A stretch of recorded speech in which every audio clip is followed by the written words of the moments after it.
ছিল তখন ওই জায়গাতে একটা ট্রেনের বগিতে আগুন লাগাকে কেন্দ্র করে হাজার হাজার এরকম আমার কালেমার বোন, এরকম আমার কালেমার যুবক ছেলেগুলাকে গ্যাস পেট্রোল দিয়ে জ্বালিয়ে পুড়িয়ে শেষ করে দিয়েছিল।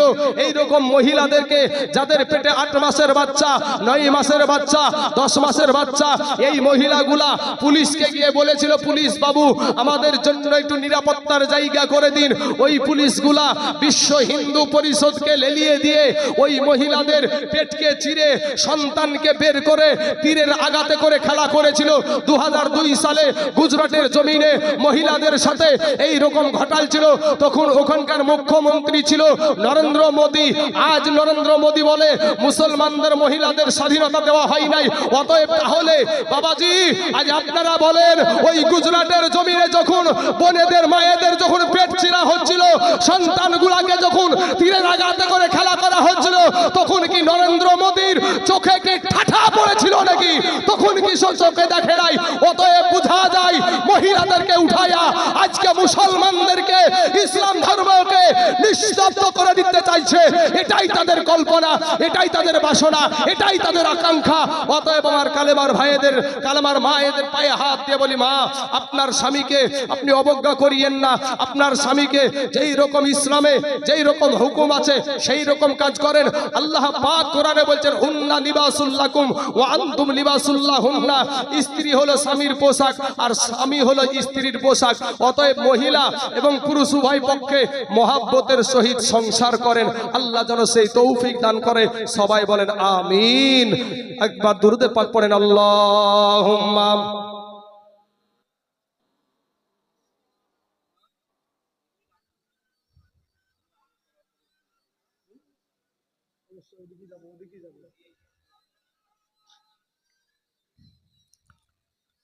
মাওলানা মুহাম্মদ সাল্লাল্লাহু আলা মুহাম্মাদিন মুহাম্মদ হরদম জবা।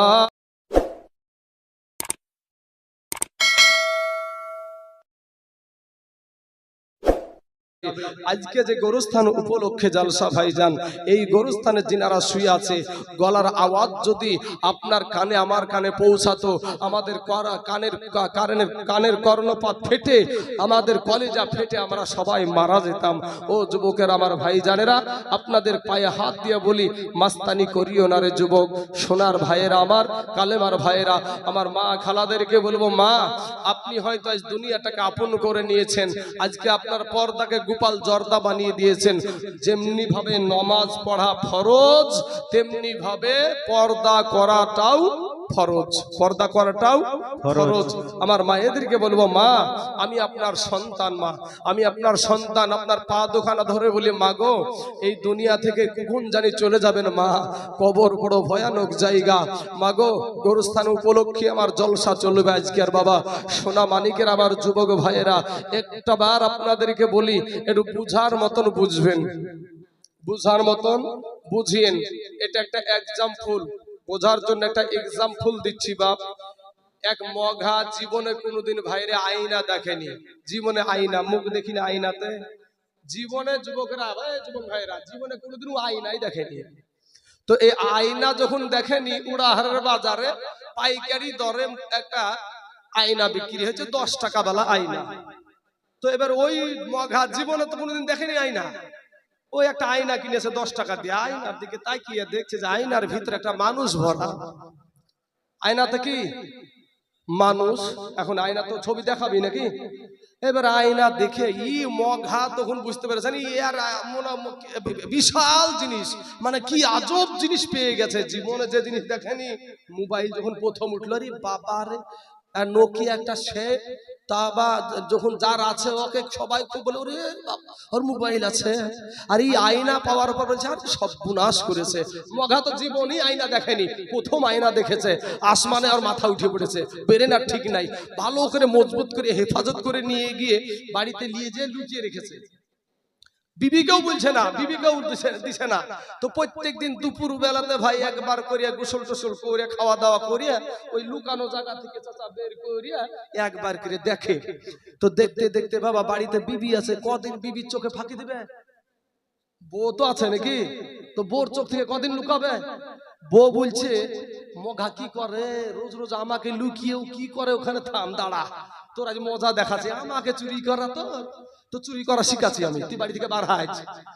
যেমন বাবা মঘা বাড়ি থেকে বের হয়েছে, ও যেমন এক তার কাটা বুদ্ধি ছিড়া মঘা, আর বিবিটাও বাবা ওই রকম তার কাটা বুদ্ধি ছিড়া মঘি। এ মঘি তখন যাইয়া ওই লুকানো জায়গা থেকে আয়নাটা বের করে বাবা আয়নার দিকে তাকিয়া দেখছে যে আয়নার ভিতরে একটা সুন্দরী মহিলা, আয়নার ভিতরে একটা সুন্দরী মহিলা। যেমন মহিলা দেখেছে বুঝতে পেরেছেন ইয়ার মেজাজ গরম। এই বয়সে আবার 40-এর কুঠা পার হয়ে গেল, আর আমার মতন সুন্দরীকে রেখে ও আবার প্রেম করতে আরম্ভ করেছে। মেজাজ গরম করে বুঝতে পেরেছেন একেবারে শাশুড়ি মায়ের কাছে। শাশুড়ি মাকে যে মা দেখেন তো আপনার বেটার কুকর্মগুলা। কেন রে মা, কি হয়েছে? বলে আমার মতন সুন্দরীকে রাখিয়া এই বয়সে আমি আর মুখ দেখাবো কাকে গো মা, এই বয়সে আপনার বেটা প্রেম করছে। তখন মা একটা ধমক দেবে, আমার বেটার মতন বেটাই নাই, আসলেও তো নাই, সাদা সিধে ছেলে। এবার তখন এই একটা জুয়ান একটা মা বৌমা হাত ধরেছে এইভাবে ধরিয়ে, তখন বলছে চলেন আপনাকে সচক্ষে প্রমাণ দেখাচ্ছি। হড়মড় টানতে টানতে নিয়ে যে ওই আয়না বের করে দিয়েছে। এখন বাবা মাও বাবা তার কাটা বুদ্ধি ছিড়া, মাও এক মঘি। মা তখন এবার আয়নার দিকে তাকিয়ে দেখছে যে আয়নার ভিতরে একটা বুড়ি মহিলা, আয়নার ভিতরে একটা বুড়ি মহিলা। মা তখন এবার মেজাজ গরম, মা কান্না শুরু করেছে। এই কান্না না সেই কান্না, কানতে কানতে বলছে, কানতে কানতে বলছে হাই রে বেটা তুই আর কিছু কি করলি রে বেটা, কত বড় ভুল কাজ করলি রে বেটা, হারে বেটা তুই আবার জোয়ান বেটা, তুই কি ভুল কাজ করলি। এবার কেউ চুপাইতে পারে না। বেটার কাছে খবর গেল, বেটা আসলো, বলে মা কান্দো কেন? তখন বেটাকে মা বলছে বেটা রে, ওরে বেটা ইসলাম ধর্মে 4টা বিয়া করা যাই যাচ্ছে রে বেটা, তুই আর পালি না, এই বুড়ি কি পালি? বুড়িটা কে গো? আর মা বলেন এটা আইনার দোষ না ওদের বুঝার দোষ? ওদের বুঝার দোষ। এই বুঝা বুঝিয়েন না যুবকরে আমার, বাবারাম আমার পর্দার আড়ালের মা খালা গো, দিলখানায় নরম করে দিবেন মা, চোখের পানিটা ছেড়ে দিবেন মা। আজকে আপনার আব্বা জান কবরে গো মা, আপনার মা জননী কবরে শুয়ে আছে রে বাবা। এর যুবক আজ সেই কবের বাসির রুহে মাগফিরাতের জন্য আজকের এই দুয়ার মাহফিল। এ মুসলমান বাবাজিরা, আমার ভাই জানেরা, আমার কালেমার ভাইয়েরা, ও গো আমার মুসলমান যুবকেরা, কবর এমন একটা কঠিন জায়গা গো। ওই কবরে যখন মানুষকে রেখে দেয় বাবা, ওই কবর একটা সাপের জায়গা বাবা, পোকামাকড়ের জায়গার যুবক রে। আজকে তুমি রাস্তায় ঘোরাঘুরি করো রে যুবক, তোর মাস্তানি গিয়া মিশরের জাদুঘরে ফেরাউনকে দেখে আয় রে যুবক। আমার আল্লাহ সারা দুনিয়ার মানুষকে দেখাচ্ছে ওই ফেরাউনের লাশ মাটিতেও খাই না, পানিতেও নাই না, মাটিতেও নাই না, পোকাতেও খাই না, মশাতেও ছয় না রে বাবা, সবাই ঘৃণা করে। কিন্তু আজ আমার কালেমার ভাইয়েরা রে আমার, তোদের পা দুখানা গায়া দে, মাস্তানি করিও না রে বাবা, যৌবনের বাহাদুরি দেখায়ও না। তুমি ভাবছো রে বাবা আমার আগে আমার মা মারা যাবে, তুমি ভাবছো আমার আগে আমার আব্বা মারা যাবে, তুমি ভাবছো আমার আগে আমার দাদা মারা যাবে। আমি যদি এখন আপনাদেরকে প্রশ্ন করি, আব্বা গো আপনাদের এই গোরস্থানে 5 বছরের সন্তানের লাশ এই কবরস্থানে আছে না নাই ভাই? 10 বছরের ছেলে যুবকের এরকম ছেলেরা লাশ কবরস্থানে আছে না নাই ভাই? আরে বাবা, আমাদের মতো যুবকের লাশ আপনাদের গোরস্থানে আছে না নাই? এইরকম বৃদ্ধ আব্বা জান, সাদা দাড়িওয়ালা, সাদা চুল মানুষ, এরকম বয়সের মানুষ আপনাদের গোরস্থানে আছে না নাই বাবা? ওরে ভাই, আসার সিরিয়াল আছে, যাওয়ার কোনো সিরিয়াল নাই।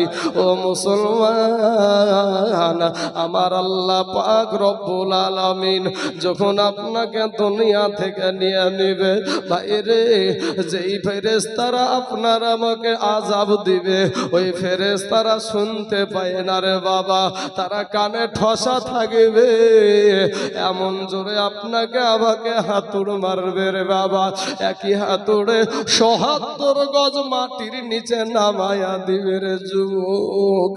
কেমনে সহ্য করবার বাপ, এ মা জননী, আমার বোনেরা রে, আজ দুনিয়ার ফ্যাশনে তুমি কত রকম ফ্যাশন করো রে বোন।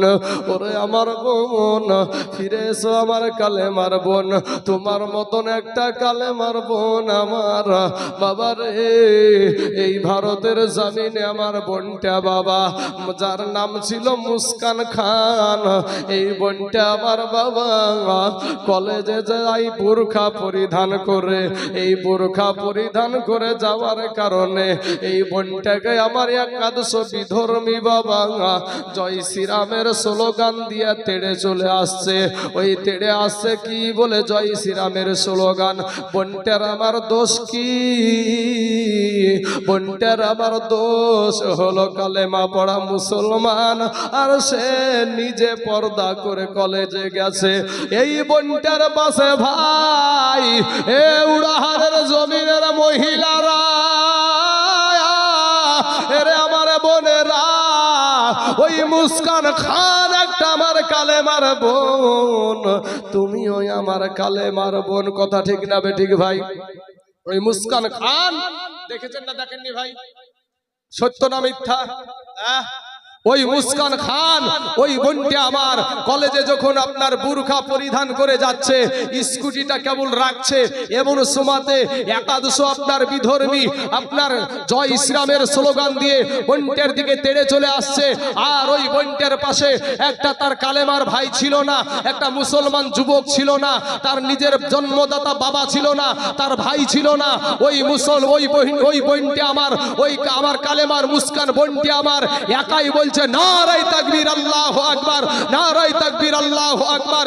এই ধ্বনি দিয়া শুধু ইন্ডিয়ার জমিন না, বাংলাদেশের জমিন, পাকিস্তানের জমিন, ইরাকের জমিন, ইরানের জমিন, আফগানিস্তানের জমিন, ইসরায়েলের জমিন, আমেরিকার জমিন, গোটা পৃথিবীকে এই বোনটি আমার গোটা পৃথিবীকে একই তাকবীরে কাঁপায়া দিয়েছিল। জোরে বলেন সুবহানাল্লাহ।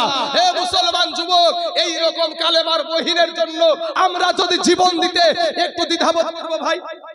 আমার এরকম একটা বোনকে যদি এর পর্দা করার কারণে কোন স্কুলে, আমাদের এলাকায় যদি কোন স্কুলে যদি কোন এরকম পর্দা করার কারণে কোন মাস্টার কোন প্রফেসর যদি এরকম ব্যবহার করে, এ ভাই আমরা ছেড়ে দেব, ছেড়ে দিব আমরা, যুবকেরা ছাড়বো। কিন্তু আমার এখনকার বোনেরা, এখনকার মুসলমান কিছু কিছু মহিলারা এমন কিছু পোশাক পরে, হাইরে টাইট, টু টাইট, হাইরে টাইট, মনে হচ্ছে যেন শ্রীদেবী যাচ্ছে। শ্রীদেবী সাদার খুব শখ ভাই। ইমান অত সোজা না, ইমান অত সোজা না। মাগো, তোমার যদি পিঠ দেখা যায় আল্লাহ জাহান্নামে দেবে, তোমার যদি পিঠ দেখা যায় আল্লাহ জাহান্নামে দেবে, তোমার যদি মাথা দেখা যায় আল্লাহ জাহান্নামে দেবে। মাগো, তোমার কোন অঙ্গটা জান্নাতে দিবে? মা, আপনারা ভাবছেন আমি কোনো পার্টি করি না ভাই, তবে এগুলো আপনারা কেউ আমার দুশমন না, আর আমিও আপনাদের দুশমন না। আপনারা আমাকে না চিনতে পারেন, আর আমিও আপনাদেরকে না চিনতে পারি, কিন্তু একই তারে জোড়া আমরা সবাই এখানে কালেমার ভাই। কথা ঠিক না ঠিক? হ্যাঁ, এ বাবা, সোনা মানিকের আমার ভাই জানেরা, আজকে আমাদের দেশ চালাচ্ছে এই ভারতবর্ষের প্রধানমন্ত্রী হলো নরেন্দ্র মোদি, হ্যাঁ, দামোদর দাস। এই দামোদর দাস আমাদের বাবরি মসজিদ নিয়েছে না নেয়নি ভাই? হ্যাঁ, নিয়েছে তো ভাই। আমাদের লালবাগে কাটরা মসজিদে আমার এই বাবজিরা, এইরকম বয়সের মানুষেরা বেশি বলতে পারবে, রক্তে লাল হয়েছে না হয়নি বাবজি? নদী রক্তে লাল হয়ে গেছে মুসলমানের রক্ততে। আর একটা মসজিদ মন্দির বানানোর জন্য চেষ্টা চলছে, সেটা হলো মালদা জেলার গাজল থানাতে একটা আদিনা বলে একটা মসজিদ আছে, শুনেছেন নাম? আদিনা নামে এক মসজিদ আছে। ব্রাদার ইসলাম মহাজান যুবক ছেলের, আমার মা খালা শোনেন, আপনারা ভাবছেন যে পুরুষগুলাকে সাইজ করছি, আপনাদের শক্তি বাড়িয়ে দিচ্ছে সরকার, মহিলাদের কিন্তু শক্তি বাড়িয়ে দিচ্ছে। আজকে আপনি ব্যাংকে যাবেন তো আপনাকে হুড়িয়ে মেরে মেয়ে ছেলে ফেলে দেবে, আপনাকে হুড়িয়ে মেরে মেয়ে ছেলে আপনাকে ঢুকে যাবে, কিছু মনে কিছু বলতে পারবেন না আপনি। আর আপনি বেশি বলতে গেলে তো বলবে হ্যাঁ মেয়ের গায়ে হাত দিল, শ্লীলতা হানি। কিছু করার নাই ভাই, আপনার জব্দ করার লাইন ঠিক হয়ে গেছে। মুসলমান আপনি যান, আপনি শুধু দেখেন না, চেষ্টা করে ব্যাংকে যান, ব্যাংকে যে দেখবেন মহিলাদের ভিড় বেশি, মহিলাদের আগে সমস্ত কিছু। কিন্তু মা খালারা, আমি আপনাদের বিরুদ্ধে না, আমি আপনাদের পেট থেকে হয়েছি নাকি? আমি তো একজন মায়ের পেট থেকে হয়েছি, কিন্তু মায়েরা ভাবছে যে আমাদের এখন শক্তি, আমাদের সরকার আমাদেরকে বেশি প্রাধান্য দিচ্ছে। কিন্তু আমি বলবো ইসলাম ধর্মে ইসলাম ধর্মে মহিলাদেরকে যতটা স্বাধীনতা দেওয়া হয়েছে, পৃথিবীর বুকে এমন কোন ধর্ম নাই যে অতটা স্বাধীনতা দেওয়া হয়েছে। কিছু বছর আগে মা খালারা শোনেন, কিছু বছর আগে একটা হিন্দু মহিলার যদি স্বামী মারা যেত, একটা হিন্দু মহিলার যদি স্বামী মারা যেত, যেটাকে বলা হয় সতীদাহ, নাম শুনেছেন তো নাকি? সতীদাহ, বুঝতে পারছেন? যে যারা আগেকার মানুষ তারা বুঝবে, এখনকার যুবকরা বুঝবে না বাবারি। তো একটা মহিলার যদি স্বামী মারা যেত, তো তাদের ধর্মের আইন কি? যে তাদের ধর্মের আইন হলো এটাই, স্বামী মারা গেছে তো এর জন্য জীবিত বিবিটাকেও ওই চিতাতে জ্বালিয়ে দিতে হবে। ছিল এই আইন, ছিল না? বৃদ্ধ যারা ব্যক্তি তারা বলতে পারবে বাপ। কিন্তু বড় বড় জ্ঞানীরা বলল ধর্মের আইনে লাথিমার। আমার একটা কলেজার টুকরা নয়নের পাড়া, আমার একটা বিটি, জলজান্ত বিটি, চিতায় বসে বসে আব্বু গো বাঁচাও বলে কাঁদবে। এ আইন মানা যাবে না, ধর্মের আইন পরিবর্তন করা হলো। কিন্তু আমরা মুসলমান, আজ থেকে 1400 বছর আগে আমার দয়ার নবী যে আইন আমাদেরকে বেঁধে দিয়েছে, সেই আইনের ওপরে এখন পর্যন্ত আমরা বলবৎ আছি, এখন পর্যন্ত বলবৎ আছি, ছিলাম, কিয়ামত পর্যন্ত থাকবো। জোরে বলেন ইনশাআল্লাহ। বাবাজি আমার সোনা মানিকেরা, আমাদের ভারতবর্ষে 3 তালাক দেওয়া বন্ধ করে দিয়েছে সরকারি আইনে। কিন্তু কোন পুরুষ যদি 3 তালাক দিয়ে ফেলে আর সংসার করে, এখন সংসার কিন্তু করে না, যদিও আইন পাশ করেছে, কিন্তু বাবাজি এরপরে এটার অপব্যবহার অনেক মহিলারা করছে। কিয়ামতের দিনে তাদেরকে জেনা হিসাবে উঠতে হবে। এ মা খালারা, আর একটা কথা শুনেন, সরকার আপনাকে শক্তি বাড়াচ্ছে আরো, কারণ আপনার স্বামীকে শেষ করছে, আপনার শ্বশুরকে শেষ করছে, আপনার স্বামীকে জেলখানায় ভরাচ্ছেন, আপনার শ্বশুরকে জেলখানায় ঢুকাচ্ছেন, লালবাগের লালঘর আপনি দেখাচ্ছেন। ও মা খালারা শুনেন, আপনাদের প্রতি ভাবছেন সরকার খুব ভালোবাসে আপনাদেরকে।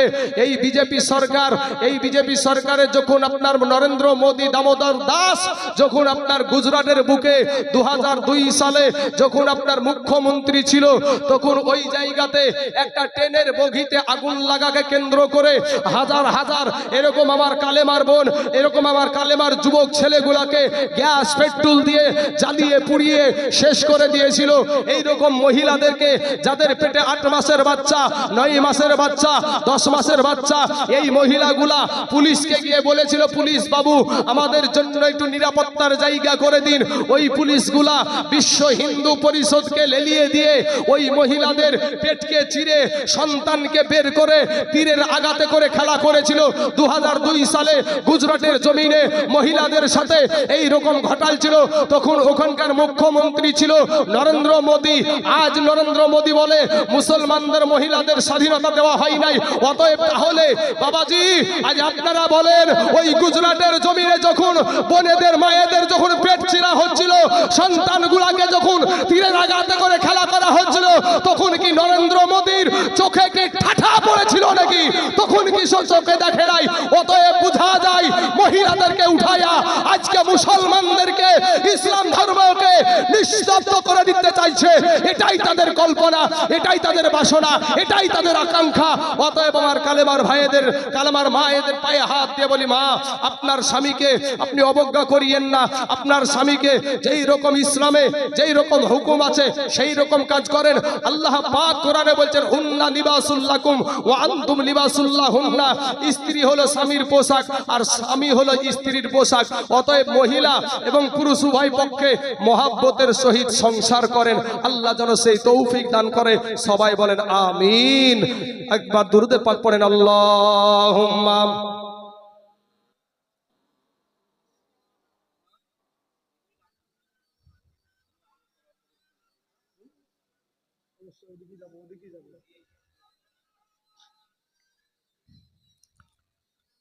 মাওলানা মুহাম্মদ সাল্লাল্লাহু আলা মুহাম্মাদিন